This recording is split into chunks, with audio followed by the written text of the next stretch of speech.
प्रायिकता से संबंधित महत्वपूर्ण बातें। प्रायिकता से संबंधित महत्वपूर्ण बातें। इसमें पहला समझिए कि प्रायिकता का मान 0 से लेकर 1 तक होता है। दूसरा पॉइंट में होगा कि प्रायिकता का मान 0 के बराबर या 0 से अधिक एवं 1 के बराबर या 1 से कम होता है। तीसरा पॉइंट है प्रायिकता का मान सदैव धनात्मक होता है। प्रायिकता का मान क्या होता है? सदैव धनात्मक होता है। और चौथा पॉइंट है प्रायिकता का ऋणात्मक मान संभव नहीं है। तो आइए देखिए क्वेश्चन है कि निम्नलिखित में कौन किसी घटना की प्रायिकता नहीं हो सकती।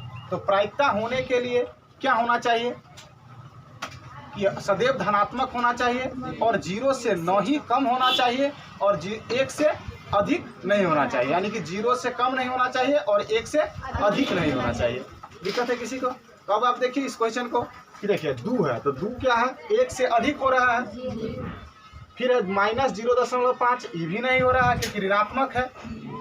अब देखिए 1/3 तो 1/3 को भाग दोगे तो 0.33 आएगा इस तरह से। तो इसको क्या लिखोगे? 0.3। यानी कि यह क्या है? 0 से अधिक और 1 से कम है।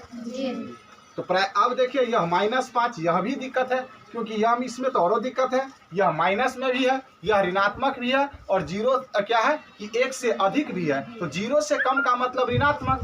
तो इसका आंसर कौन हो जाएगा? सी होगा। अब देखिए निम्नलिखित में कौन किसी घटना की प्रायिकता नहीं हो सकती है। निम्नलिखित में कौन किसी घटना की प्रायिकता नहीं हो सकती है। अगला क्वेश्चन, निम्नलिखित में कौन किसी घटना की प्रायिकता नहीं हो सकती है। तो देखिए 0.7 0 से अधिक है और 1 से कम है। 2.5 0 से अधिक है लेकिन 1 से भी अधिक है। लेकिन प्रायिकता होने के लिए 0 के बराबर या 0 से बड़ा होना चाहिए और 1 के बराबर या और 1 से छोटा होना चाहिए। तो अब देखिए यह भी दिक्कत है। अब यहाँ देखिए 75%। तो 75% को अब अगर आप संख्या में बदलोगे तो 100 से भाग दिएगा तो 0.75 होगा। यह भी 1 से कम है, 1 से कम है और 0 से अधिक है तो ये ठीक है। अब 4/5 तो 4/5 को जब आप भाग दीजिएगा तो आएगा 0.2। यह भी 0 से अधिक और 1 से कम है। तो क्वेश्चन पूछ रहा है कौन किसी घटना की प्रायिकता नहीं हो सकती है। तो अब देखिए 2.5 किसी घटना की प्रायिकता का मान होता है। तो प्रायिकता का मान देखिए 0 के बराबर या बड़ा, 0 से के बराबर या 0 से बड़ा किसी घटना की प्रायिकता। लेकिन यहाँ देखिए 1 के बराबर भी तो होता है घटना। यहाँ देखिए यहाँ इसमें दिक्कत है कि 0 से बड़ा नहीं, 0 के बराबर भी हो सकता है किसी घटना की प्रायिकता। समझे कि नहीं?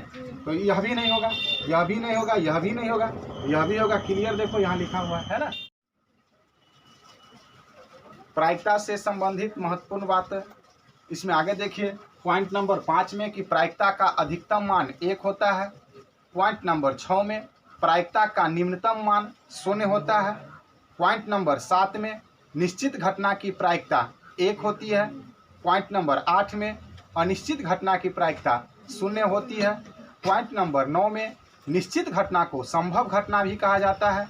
पॉइंट नंबर 10 में अनिश्चित घटना को असंभव घटना भी कहा जाता है।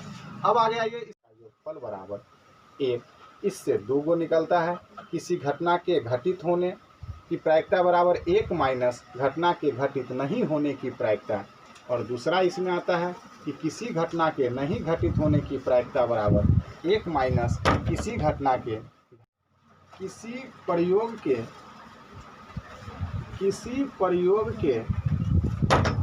सभी घटनाओं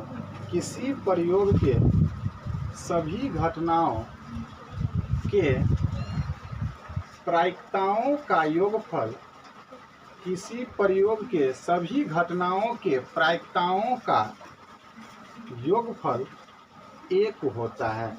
किसी प्रयोग के सभी घटनाओं के प्रायिकताओं का योगफल 1 होता है। अब देखिए एक और टॉपिक, परस्पर अपवर्जी घटनाएं। परस्पर अपवर्जी घटनाएं। देखिए इसमें क्या होगा कि यदि 2 घटनाएं एक साथ घटित नहीं हो सकती है, यदि 2 घटनाएं एक साथ घटित नहीं हो सकती है तो उन्हें परस्पर अपवर्जी घटनाएं कहा जाता है। तो आइए लिखिए, यदि दो घटनाएं एक साथ घटित नहीं हो सकती